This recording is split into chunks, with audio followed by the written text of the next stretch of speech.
Welcome to the Activated Fly Ash Concrete Conference Call. My name is Trish, and I will be your operator for today's call.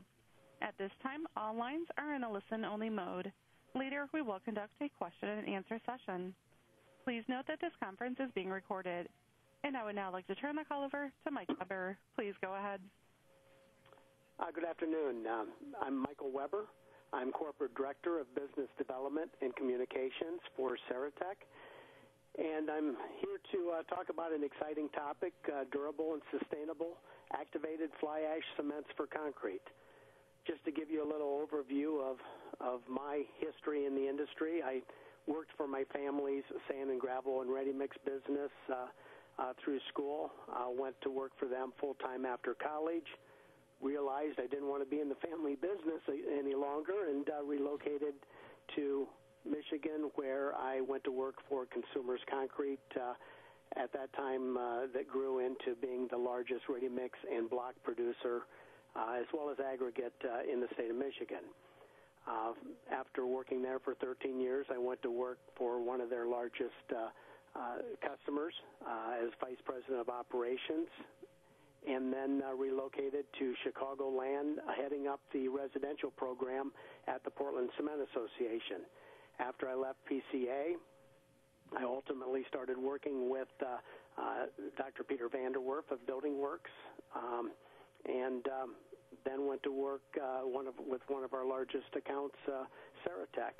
And as I mentioned, I'm currently the corporate director for Ceratec. I've seen a lot of things in this industry. I'm starting to date myself here. I saw the introduction of fiber reinforcement, the use of microsilica concrete, high-range water reducers, steel fibers, and other materials. But I really think that activated fly ash cements offer great promise and truly can be a game changer in this industry. The cement system technology benefits from that. One is that they offer superior mechanical and dimensional properties. Another benefit is the fact that the cement is mixed, placed, and finished like ordinary Portland cement concretes. The system drops into the current industry distribution network. Something that is a real hot button these days is the fact that this does not cause chemical burns, as well as it produces an extremely durable structural concrete. Other benefits include being able to coat the material with adhesives or epoxies in as little as 3 days, so it offers a faster cure time. The water-cement ratio for an activated fly ash mix runs typically between a 0.18 and 0.23, and that would be for a 5-inch slump mix. Because of the physical properties, it's inherently corrosion resistant and resistant to, actually has no ASR issues. There is a lower heat of hydration since it is based off of all fly ash, and it eliminates 1 ton of CO2 for every ton of Portland cement it displaces. Let's talk a little bit about the cement science and the technology behind it. The chemistry behind this is that the dissolution and the retardation of the calcium oxide component. What it will do is it mixes everything up. You'll see that you've got the raw materials in the image to the left, and when it's activated, it actually disperses everything for the desired chemistry. There has been quite a history of utilizing activated ash cements. Back in the 70s and 80s, there were geopolymers. There's slag cement blends. There's chloride salts that were used in the 90s, acid-base reactions with Class C fly ash. There was Class C fly ash introduced with Portland cement, alkali-activated fly ashes, and then in the 2000s, organic acid alkali metal salts and monochemical approaches to these types of mixes. With activated ash technologies, there are strengths and weaknesses to the different approaches. With the geopolymers, which are Class F ash based, there's a post-reaction, which is thermal, and there's a very high pH, making it caustic and a user safety issue. There's the Class C ash, acid-base reaction inconsistencies. Mixing efficiency has always been an issue with some of that approach, as well as with the alkali metal salts for the Class C ashes. Shelf life could be a problem and could also be a user safety issue because of very high pH caustic materials. Geopolymers, the acid-based Portland cement inconsistencies with those made mixing efficiency an issue. So when we compare an activated ash mix to Portland cement, you'll see that the composition of a Portland cement is a calcium silicate, where the first commercialized activated fly ash mix is a calcium aluminosilicate. With the production facility, you've got the Portland cement plant that does have a 2 million BTU per ton environmental impact when the cement is manufactured. Now, this says the production facility is none for the activated fly ash. Well, the fly ash is actually coming directly from a coal-fired power plant. So while there isn't a production facility, it is taking the recycled ash from the plants. Both are hydraulic cements. I'm not a chemist. There's the chemical configuration of the cements, and I'm not even going to try and go through and decipher any of that, but there is a difference, a significant difference, and that's one of the reasons for many of the attributes. You'll see that hydrates, for a Portland cement, it's the calcium silicate hydrate gel. There's a 20% excess of calcium hydroxide in this process, where with the fly ash mix, it is a different process, and it is a crystalline matrix that is ultimately formed as it hydrates. Resistance to sulfates, a typical Portland cement mix is poor unless it's blended with a pozzolan or a fly ash, which many of you as contractors already realize that in order to try and protect concrete from acids and things with a Portland cement mix, it has always been advantageous to add a fly ash material to the mix, or maybe a microsilica product. Whereas with the fly ash mix by itself, it offers excellent protection from sulfates. And the same holds true for resistance to chlorides. The heat of hydration for Portland cement mix is 70 to 100 calories per gram. That for a fly ash mix is typically 30 to 40.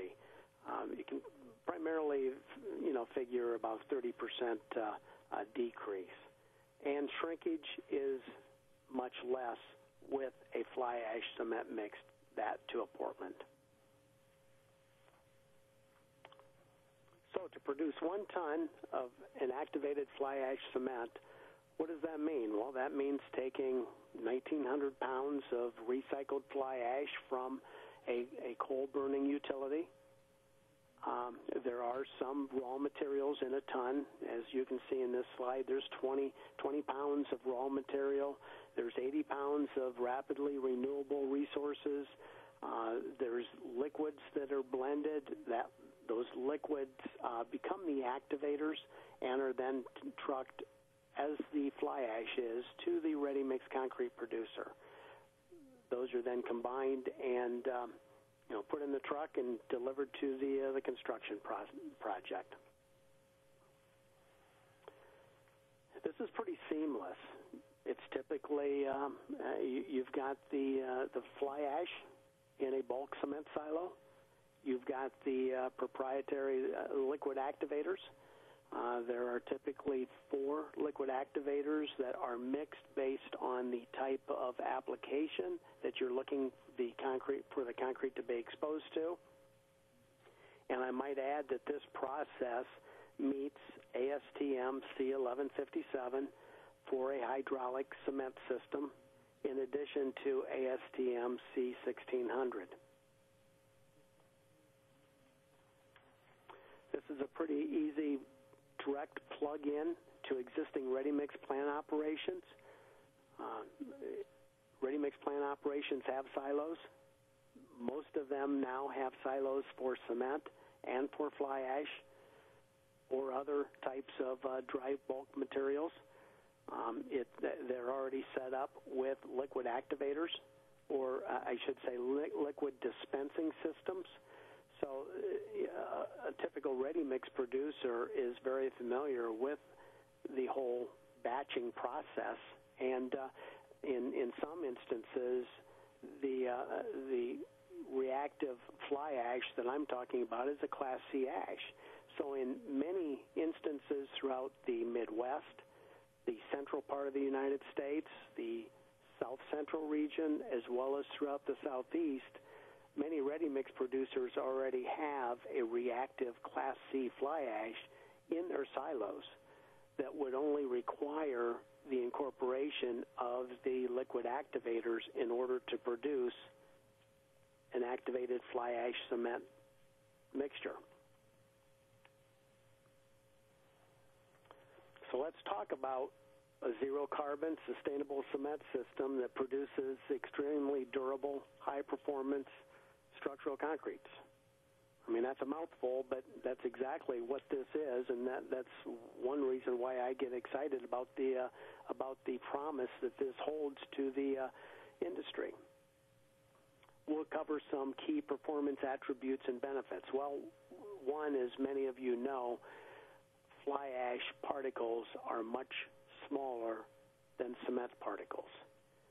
So because it's an extremely dense crystalline matrix, it inhibits the transportation of liquids, which also reduces chloride penetration and reduced steel rebar corrosion. I mentioned earlier that there's a very low water-to-cement ratio, 0.18 to 0.22. That has even gone up to 0.25, which anyone that works with water-cement ratios realizes that this is less than half of what a typical Portland cement mix is. This would be for a 5-inch slump mix. So what does that mean? Well, one is with that type of low water-cement ratio, we have a very low permeability. With low permeability, that equals enhanced durability. That also means that there's a reduced chance for any type of cracking. There's also low vapor transmission, which allows the expedited placement of flooring systems. This is a huge attribute to the product. There really is no free moisture in this concrete. All the moisture is used up. So your slabs are going to dry out quicker, allowing for placement of flooring systems much sooner. And I had mentioned earlier, in as little as 3 days versus that of 28 days or longer. Additional attributes, because this mix is the crystalline matrix and it is fly ash, it offers an exceptional paste to aggregate bond. There is no calcium hydroxide transition zones around the aggregate and paste interface. This provides for greater flexural and compressive strengths.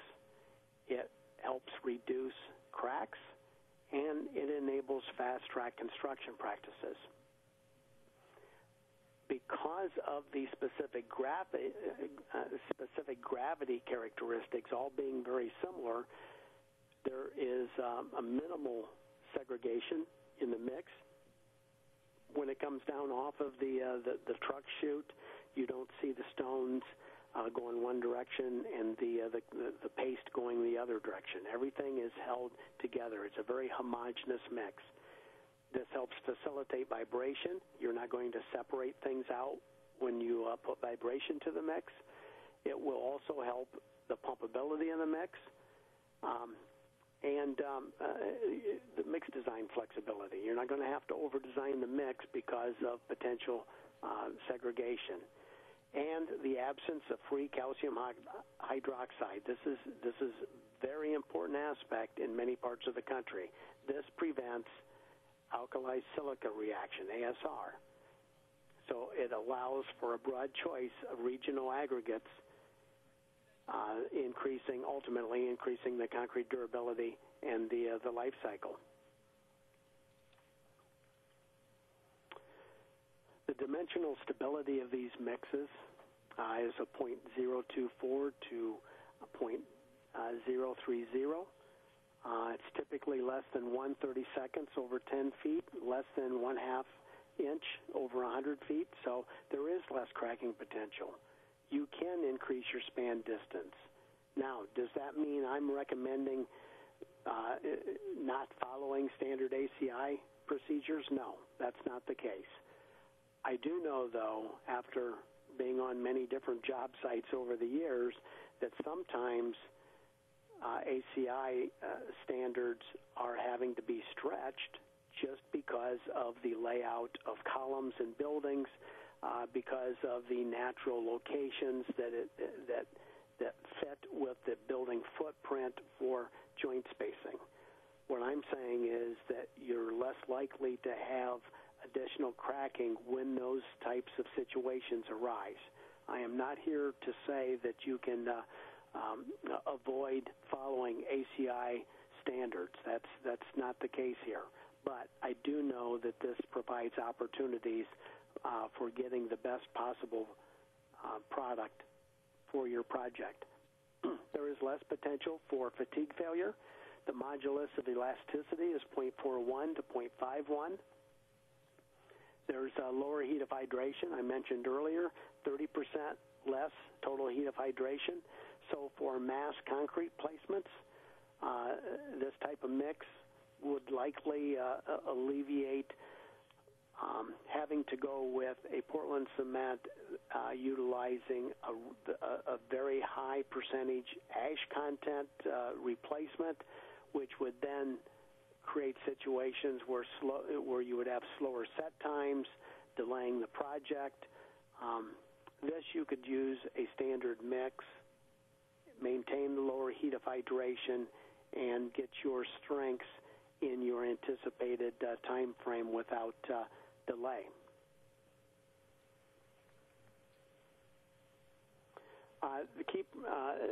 This is a robust cement system. Its performance can be adjusted for a specific project because it's the same. The mix is 95% Class C reactive fly ash. So that is the same bulk ash that you would use in any of the different types of mixes.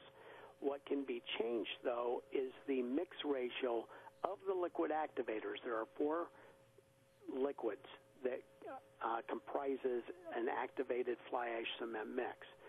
And based on the mixture of those, you can affect your compressive strengths, you can affect your slump, and you can affect your set times. This is all using industry standard equipment. And when these types of activators are used, you will not have to use other admixtures. So this alleviates the use of mid-range water reducer, a high-range water reducer. It eliminates the use of a corrosion inhibitor. That's already part of the liquid activators. So there's cost savings that can be achieved with these standard mixes. Placement and handling advantages. Workability will be comparable The slump is adjusted by the liquid activators and or water addition. When water is added, it is typically at half the rate that you would with a standard mix. You would vibrate it like you would with an ordinary Portland cement concrete. Finishability, it can be finished with traditional practices. I might add, though, that since there is no free moisture in the mix, you will not experience a slab that's got bleed water coming up through it. So if you're looking to try and finish off a slab sooner, this mix would help support that. It is not going to lay there and bleed. You will not prematurely finish it. So in my view, a vibratory screed brings up just the right amount of cream, float it, and I'm not one to recommend a steel Fresno until now. You can steel Fresno it because there is no bleed water going to come up through or air, so that you're not going to experience any premature finishing, and you can it'll support kneeboard weights sooner, and you'll be able to float, or you'll be able to broom or time finish the product sooner than what you would with a typical mix because of the homogeneous attributes of it. It will pump similar to that of a Portland cement, including a structural lightweight concrete mix. So, and the settability, that can also be adjusted based on the project requirements, ambient temperatures, and what your job requirements are. Well, here's what a typical mix design would look like. You'll see the Class C fly ash at 600 pounds per cubic yards. Coarse aggregate, fine aggregate, typically coarse aggregate 1,629 pounds, fine aggregate 1,452. Here you will see that there are 3 liquid activators that are utilized, and the dosage rates, as well as air entrainment. This particular mix had full air in it. And this mix was at a 0.22 water cement ratio. This would typically be a 4,000-pound mix.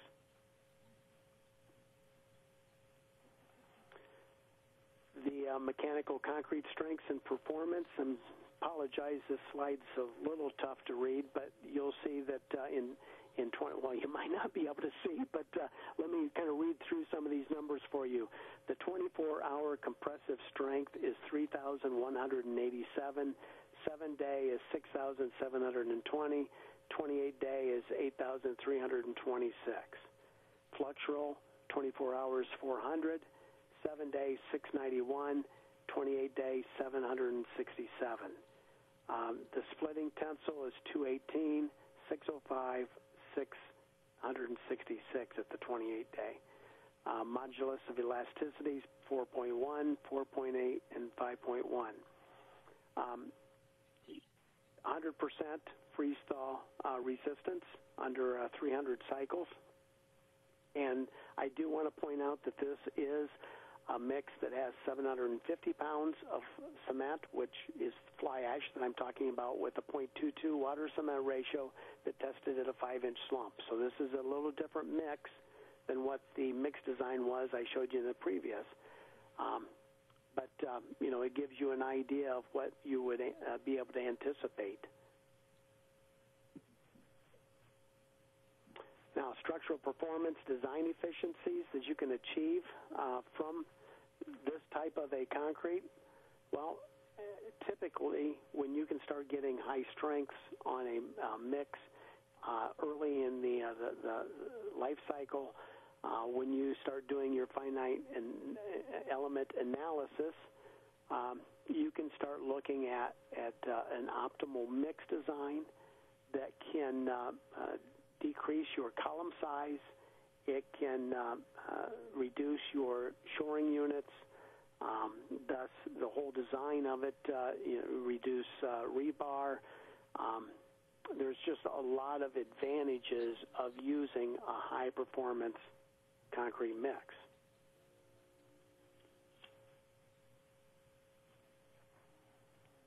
So So, are there any questions at this point, Trish? Would you, if there's some questions, should we check to see if there's any questions here? Sure, I can give them instructions on how to queue up. So if you have a question at this time, you can press 0, then 1 on your touch-tone phone. And if you wish to be removed from the queue, you can press 0, then 2. And if you're using a speakerphone, you may need to pick the handset up first before pressing the numbers. Once again, that's 0, then 1 on your touch-tone phone.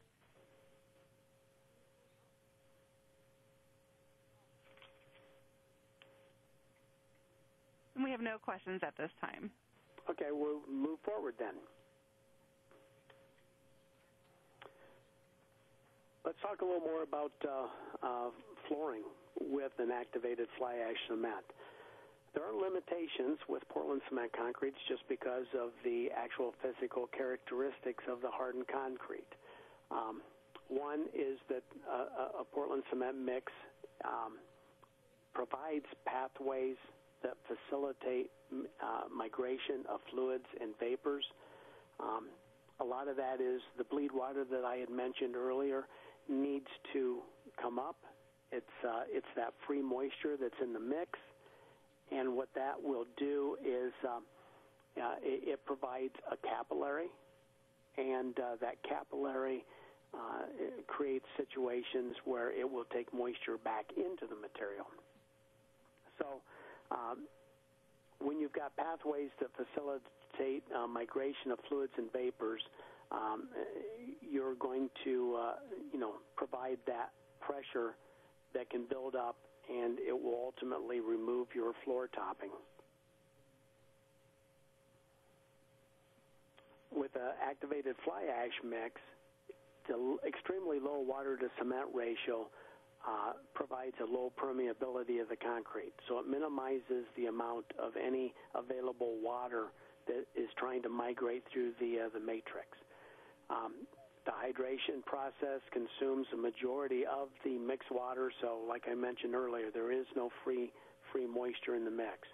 And you can cover it, because of this, with ceramic tile, wood laminates, and vinyl in as little as 7 days, sheeting in as little as 21 days, and I have seen results with even as little as 3 days. This slide will show you the moisture vapor transmission requirements for flooring installations. At 24 hours, I'm not going to go through and read all the numbers here, but it is probably one of the most sensitive topics for concrete flat work is the liability issue that comes with slabs that still retain moisture and delaminate the floor coatings.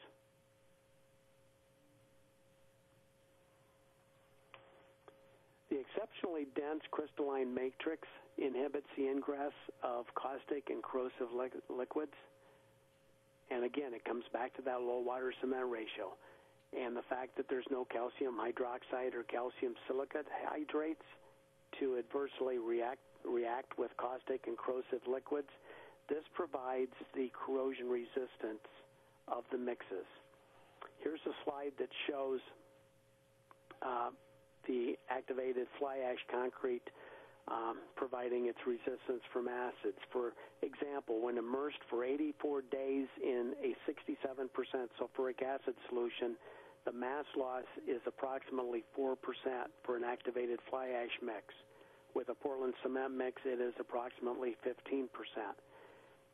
Each acid test performed was per ASTM-C 267 guidelines and shows a consistent greater resistance from acids.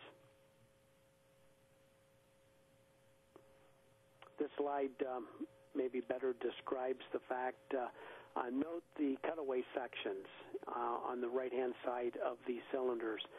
On the left, you'll see the red lines. That shows the continuous capillary network through the hardened concrete.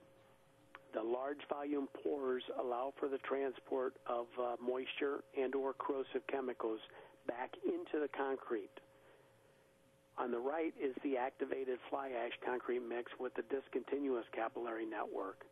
The lack of pores protects the concrete, making it more dense from the ingress of moisture and corrosive materials. And you can see how much denser the material is just by looking at the two slices and by looking at the exposure of the two cylinders, where more of the paste, more of the mass has been eaten away on the cylinder to the left. Again, this is basically showing the corrosive liquid agents attacking from the outside, and then how the acids and calcium hydroxide create gypsum crystals in the voids around the aggregates. The cement paste bonds to the aggregates, and instead it deteriorates and starts crumbling, as shown in the image to the far right.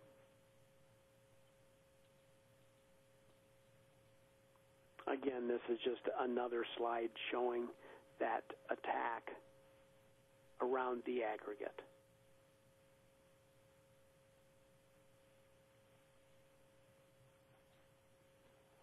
With the activated fly ash mix,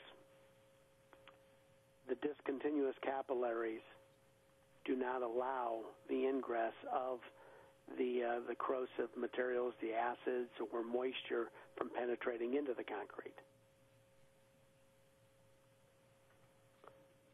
And with the low tricalcium aluminate minimizing the void formation around the aggregates, it provides less chance for a deterioration of the mix.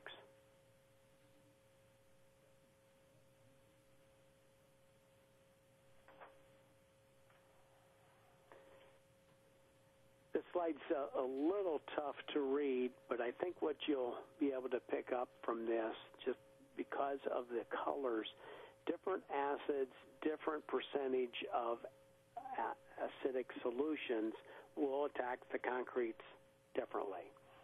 The solid lines are those of the activated fly ash mixes. Each color is represented based on its type of exposure, and that's in the acids charts key to the lower right-hand corner. You'll see the solid lines represent the activated fly ash mixes, and the dotted lines, the dashed lines, represent the Portland cement concrete mixes. Mass loss is the left-hand side of the chart. You'll see that the greater mass loss is as it progresses down. You'll see that these are immersed. The bottom scale will show you the days that the materials are immersed in the acids. For example, with the 30% acetic acid solution, the activated fly ash mix has lost probably about 2 to 3% of its mass in 84 days, where the Portland cement mix has lost about 65% of its mass in 84 days.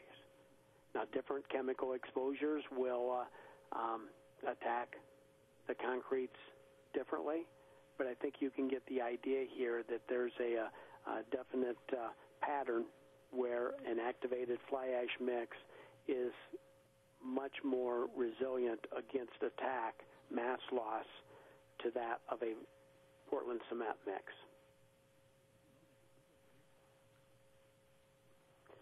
Here's a particular project. This is a molten sulfur processing plant. The concrete slide image on the left shows a molten sulfur trench that was constructed with a Type 5 Portland cement with a microsilica and high-range water reducer. Typically, they would replace these trenches anywhere between 18 and 24 months because of the deterioration from the molten sulfur. And these trenches, you'll see the train cars that open up, and the molten sulfur flows through these trenches. Well, in order to help the flow of that, there is always 2 to 3 inches of molten sulfur laying in the bottom of the trench. Where the greatest deterioration takes place is right above that in the vapor zone. The new trenches were constructed with an activated fly ash cement mix, and this slide shows that more than 2 years. It has now been right at 3 years, and there has been no deterioration of the concrete from the molten sulfur or in the vapor zone above the liquid sulfur that is in the trench 24/7.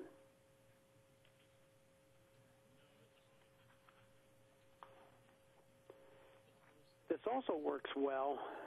These mixes also work well in the precast market, and would work well in wastewater treatment plants with cast-in-place concrete, because the materials are not affected by MIC, Microblally induced corrosion. There is nothing, it's not necessary to coat the concrete surfaces with epoxies, because the hydrogen sulfide gas and the MIC does not attack an activated fly ash cement concrete. Other attributes to these mixes are the fact that their ability to withstand high temperatures. Portland cement transfers heat at a slower rate than activated fly ash cements, making them more susceptible to cracking and spalling caused by thermal stresses. Conversely, activated fly ash cements readily diffuse heat, which effectively minimizes thermal stresses. The military has been using this type of product for probably close to 10 years now in their pads for vertical takeoff aircraft. These mixes can typically take up to 1,800 degree Fahrenheit intermittent temperatures with no deterioration. Here's a particular project at an Royal Air Force base where they were doing slab replacements in areas that were going to be susceptible to vertical takeoff aircraft.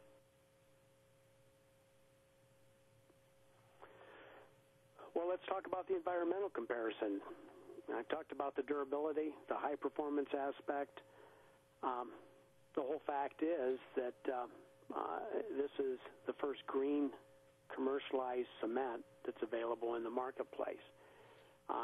In 1 cubic yard of concrete, typically a Portland cement mix that has 667 pounds versus that of 5.3 pounds of virgin resources. Renewable resources in a mix, there's 26.7 pounds. That would be the liquid activators. There are none in a Portland cement cubic yard. Pre-consumer waste, 200 pounds in a cement mix, 602 pounds in an activated ash mix. Landfill relief, 200 pounds with the Portland cement mix, 602 pounds with that of a activated ash mix. Recycled fine aggregate, there's 50% because of the pulverized consumer's waste glass. Post-consumer waste, crushed glass as an aggregate. Yes, you can use that with an activated ash mix. I guess one of two of the most important points on this table. One, CO2 production. In a cubic yard of concrete, there is 667 pounds of CO2 compared to that of 4 pounds with an activated fly ash mix. And a topic that's probably going to capture more attention as we move forward in the sustainability movement is the amount of water that is used. It's about half with an activated fly ash mix to that of what you would with a typical cement mix. So at this time, I'm open for taking questions from the audience here. Once again, you can press 0, then 1 for any audio questions. And we did receive a question over via the chat, and they asked, can finished fly ash concrete be harder to cut or drill than Portland cement concrete? It shouldn't be any harder to cut or drill because your ultimate strengths are going to be comparable to what you would have for any other type of design mix. What you might find is that you will be able to cut the mix a little bit sooner than you would with a Portland cement mix, but the strength is going to be the strength. Now, I think your aggregates probably will have more of a bearing on your cutting and drilling than what the ash mix would. But thank you. That's a very good question, and I'm not positive on that, but I have not heard that has been an issue. Thank you. Once again, for any questions, please press 0, then 1.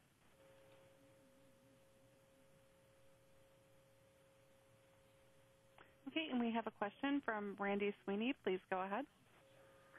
I was wondering about rubbing a wall or columns or patch materials that that you could use to either enhance the appearance of it architecturally or repair bug holes or other surface defects in concrete.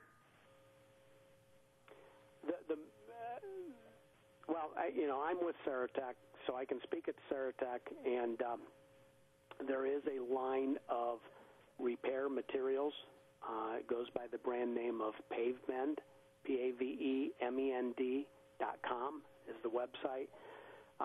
Many different materials available for many different applications.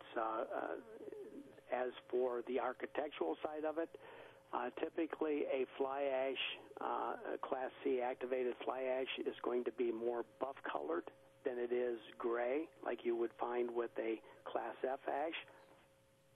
But from that standpoint, with the packaged goods, you can get much more specific for a particular application. If you want, they're using those materials for highway patching where they are needing to open up the road in 4 hours. They're using it in other types of patches for the strong bonding capability that they offer.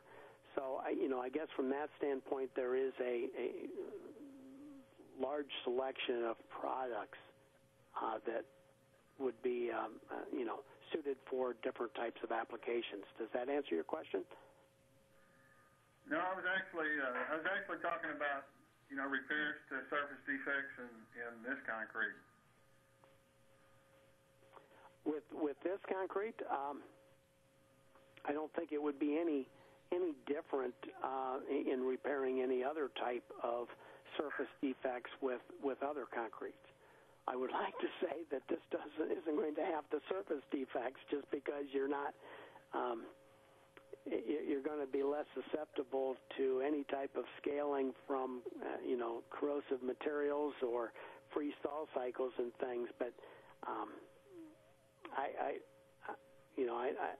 I'm not positive if there's any concern from topping this. I know there wouldn't be with our material. Our material can top a Portland cement mix, so I'm not sure that there's any problem with a Portland cement mix topping our product. Does that help? Yeah, yes, it does. Thank you. And we have another question that came via the chat. Which markets, regions within the U.S. have regular availability and use of activated fly ash? Well, typically the Midwest, the central part of the United States, Texas, Louisiana, so the South Central, the Southeast, and some other spot locations. To be cost competitive,